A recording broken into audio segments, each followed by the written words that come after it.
Welcome to the Prayagraj institute. आज हम लोग बात करेंगे दिल्ली के मुख्यमंत्री की गिरफ्तारी के ऊपर।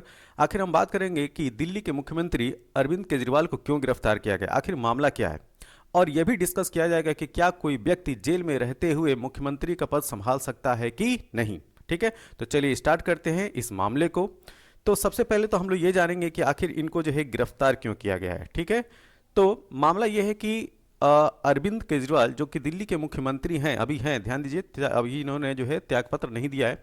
इनको 21 मार्च 2024 को प्रवर्तन निदेशालय, जिसको ईडी बोलते हैं शॉर्ट फॉर्म में, और ईडी को इन्फोर्समेंट डायरेक्टरेट बोला जाता है, ठीक है, उनके द्वारा जो गिरफ्तार कर लिया जाता है। और प्रवर्तन निदेशालय ने दिल्ली शराब घोटाला मामले में मनी लॉन्ड्रिंग के आरोप में केजरीवाल से 2 घंटे तक पूछताछ करने के बाद इनको गिरफ्तार किया। ठीक है, तो पीएमएलए एक्ट के थ्रू जो है ईडी ने इनको जो है गिरफ्तार किया है।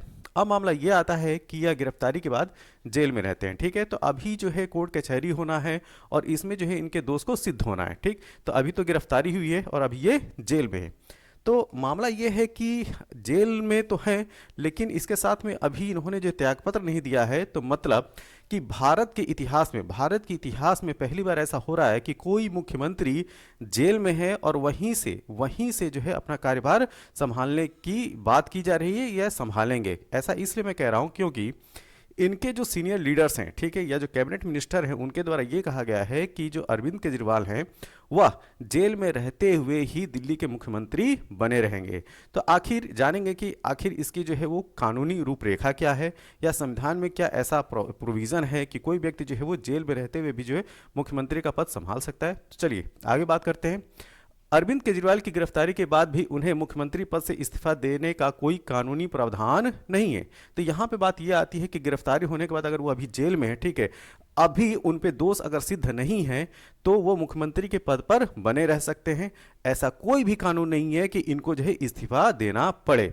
ठीक है, दूसरा पॉइंट देखते हैं। आम आदमी पार्टी ने भी इस बारे में स्पष्ट नजरिया रखा है कि केजरीवाल मुख्यमंत्री रहेंगे और उनकी गिरफ्तारी का कोई प्रभाव नहीं पड़ेगा। इसका मतलब कि पार्टी के अंदर भी ये बात जो एकदम क्लियर है कि दिल्ली के मुख्यमंत्री हाल फिलहाल में कौन रहेंगे, अरविंद केजरीवाल ही रहेंगे। ठीक है, दिल्ली सरकार की मंत्री अतीशी ने पहले ही कह चुके हैं कि अगर केजरीवाल जेल गए तो वहीं से सरकार चलाएंगे। ठीक है, तो ये तो बात हो गई पार्टी की तरफ से भी और कानून की तरफ से भी कि अगर कोई व्यक्ति जेल में है तो वह मुख्यमंत्री के पद पर बना रह सकता है। ठीक है, इस्तीफा देने की कोई प्रावधान नहीं है। ठीक है, तो ये तो बात हो गई कानूनी रूपरेखा के तहत।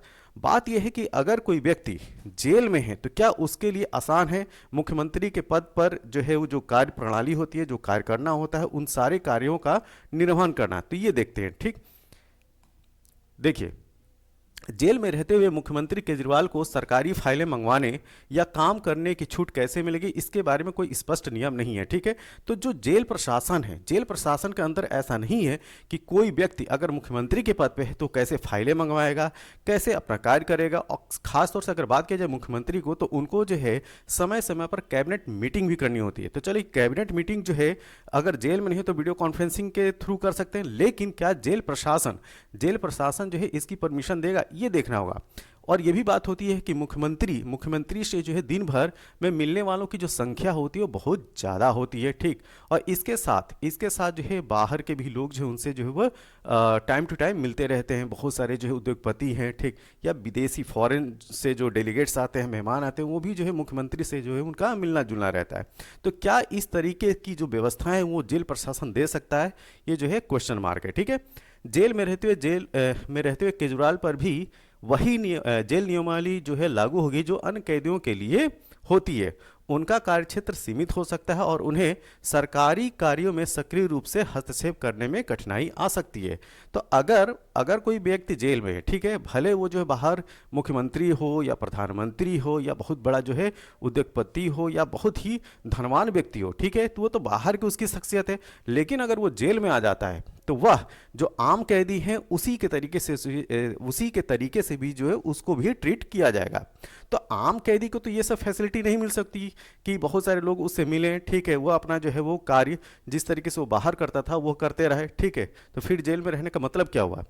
तो यह जो है कहना कि दिल्ली के मुख्यमंत्री जो है केजरीवाल ही रहेंगे और जेल से ही सरकार चलाएंगे, यह जो है एक मतलब संभव नहीं दिखता है। ठीक है, मुख्यमंत्री के जिम्मे कई सारे काम होते हैं, जिसमें अधिकारियों से चर्चा करना, कैबिनेट मीटिंग करना और एडवोकेट जनरल से सलाह लेना। तो जेल में रहते हुए सारे काम जो है संभव नहीं है। इस वजह से लोगों का कहना है कि कोई व्यक्ति अगर जेल में है तो वो मुख्यमंत्री के पद का जो कार्यभार है कैसे संभाल सकता है। ठीक है, कानूनी तौर पे तो वह एक जो है वो मुख्यमंत्री के पद पर तो रह सकता है, लेकिन वो इनर्ट रहेगा। ठीक है, जितने काम होते हैं मुख्यमंत्री के वह जो है एक्टिव रूप में नहीं कर सकता है। ठीक है, अब उसको काम करने के लिए ये हो सकता है कि इनका एक रिप्रेजेंटेटिव जो है वो बाहर इनके दिशा निर्देशों पे काम करे। ठीक, तो इस तरह की एक वैकल्पिक व्यवस्था हो सकती है, पद पर भले ये रहें और इनके अलावा जो है कोई दूसरा व्यक्ति जो है वो इस तरह से एक्टिव काम करता रहे। आगे हम लोग बात करेंगे मुख्यमंत्री के पद पर निर्भर कैसे करेंगे, इसमें जो चैलेंजेज है उसको देखेंगे। सुप्रीम कोर्ट के अनुसार गिरफ्तारी के बाद इस्तीफा देने की अनिवार्यता को लेकर कोई प्रावधान नहीं है। तो सुप्रीम कोर्ट भी कहता है कि अगर कोई व्यक्ति जेल में है तो वह मुख्यमंत्री के पद से या मंत्री के पद से इस्तीफा दे, ऐसा कोई प्रोविजन नहीं है। संविधान के अनुच्छेद 361 की बात कर लें। ठीक है, तो संविधान का जो अनुच्छेद 361 है केवल और केवल दो व्यक्तियों मतलब कि राष्ट्रपति और गवर्नर मतलब कि राज्यपाल, राष्ट्रपति और राज्यपाल केवल दो को जो है यह इम्यूनिटी देता है कि वह अपने कार्य को वो करते रहेंगे जब तक उनका कार्यकाल है, भले वो जो है उनको जो है उनका कार्यकाल जो है वो समाप्त जब तक नहीं होता है। ठीक है, तो उनको जो केवल इम्यूनिटी मिली हुई है, सुरक्षा मिली हुई है, किसको? राष्ट्रपति और राज्यपाल को। ठीक है, तो देश में केवल राष्ट्रपति और राज्यपाल को कार्यकाल समाप्त होने तक दीवानी व आपराधिक, ध्यान दीजिएगा, सिविल या क्रिमिनल दोनों तरीके के जो मामले हैं उससे छूट मिली हुई है। वहीं प्रधानमंत्री हो चाहे मुख्यमंत्री हो या कोई कैबिनेट मिनिस्टर हो, उनको इस तरह की छूट नहीं मिली है। ठीक, वो उनको अपने पद से जो है त्यागपत्र देना पड़ेगा अगर वो दोष सिद्ध हो जाते हैं, सिविल मैटर हो चाहे क्रिमिनल मैटर। तो यहाँ पे अगर केजरीवाल की बात किया जाए, अगर जो इन पे जो केसेस चल रहे हैं अगर वो सिद्ध हो जाते हैं कि इन्होंने यह गुनाह किया है तो इनको अपने पद से जो है इस्तीफा देना पड़ेगा। लेकिन अगर इस तरह का मामला किसी राष्ट्रपति के ऊपर होता, मतलब राष्ट्रपति के ऊपर होता या किसी राज्य के राज्यपाल के ऊपर होता, तो वह अपने पद पर जो है बने रहते कब तक? जब तक उनका कार्यकाल पूरा नहीं होता। ठीक, भले वो मैटर जो है वो दीवानी का हो चाहे क्रिमिनल प्रोसीजर का हो। ठीक, इसी प्रकार मुख्यमंत्री को गिरफ्तार तो किया जा सकता है, लेकिन उन्हें पद से हटाने का निर्णय उसके बाद लिया जाता है जब उन्हें उस मामले में दोषी साबित किया जाता है। अगर ये दोषी साबित हो जाते हैं तो उनको जो है अपने पद से इस्तीफा देना पड़ेगा। मुख्यमंत्री अरविंद केजरीवाल को जो है अपने पद से इस्तीफा देना पड़ेगा। ठीक है, तो अभी तो जो है गिरफ्तार करके उनको जेल में रखा गया है, अभी दोष सिद्ध नहीं हुआ है। अगला पॉइंट,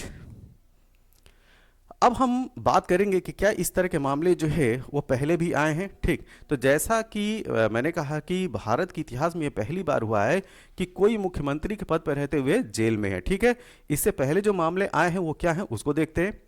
देश में ऐसा कोई मामला अब तक सामने नहीं आया जबकि किसी प्रधानमंत्री या मुख्यमंत्री ने जेल में रहकर सरकार चलाई हो। तो ये पहला पॉइंट क्लियर हो जाना चाहिए। दूसरा ये कि केजरीवाल से पहले भी कई मुख्यमंत्री अलग अलग मामले में गिरफ्तार हुए, लेकिन उन्होंने अपनी गिरफ्तारी से पहले ही पद से इस्तीफा दे दिया था। तो गिरफ्तार होने से पहले ही जो है अपनी जो है जो पोस्ट है उसे वो जो उन्होंने रिजाइन मार दिया था।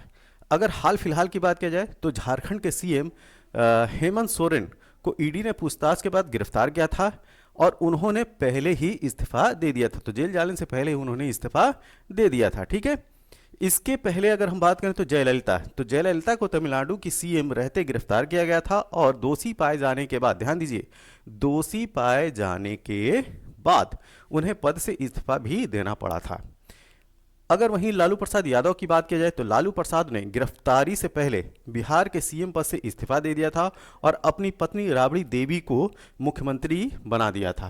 तो ये जो है हाल फिलहाल जो घटनाएं घटित हुई हैं मुख्यमंत्री के पद से रिलेटेड, जो कि जेल गए, तो जेल जाने से पहले उन्होंने अपने पद से इस्तीफा दिया था। ठीक, लेकिन अभी अरविंद केजरीवाल के केस में क्या है कि अभी भी आज जो है वो 23 मार्च है, अभी भी जो है मुख्यमंत्री के पद पर बने हुए। आगे देखते हैं क्या डिसीजन आता है। और इनको जो है 28 मार्च तक जो है वो रिमांड पे लिया गया है। ठीक, ईडी की रिमांड पे। तो यह पूरा मामला था अरविंद केजरीवाल की गिरफ्तारी से। यह वीडियो आपको कैसा लगा? जैसा भी लगा हो आप अपने सुझाव जो है कमेंट बॉक्स में ज़रूर दें। इस मैटर पे जो भी अपडेट होगा हम आपको जो है वो बताते रहेंगे। तब तक के लिए थैंक यू, धन्यवाद।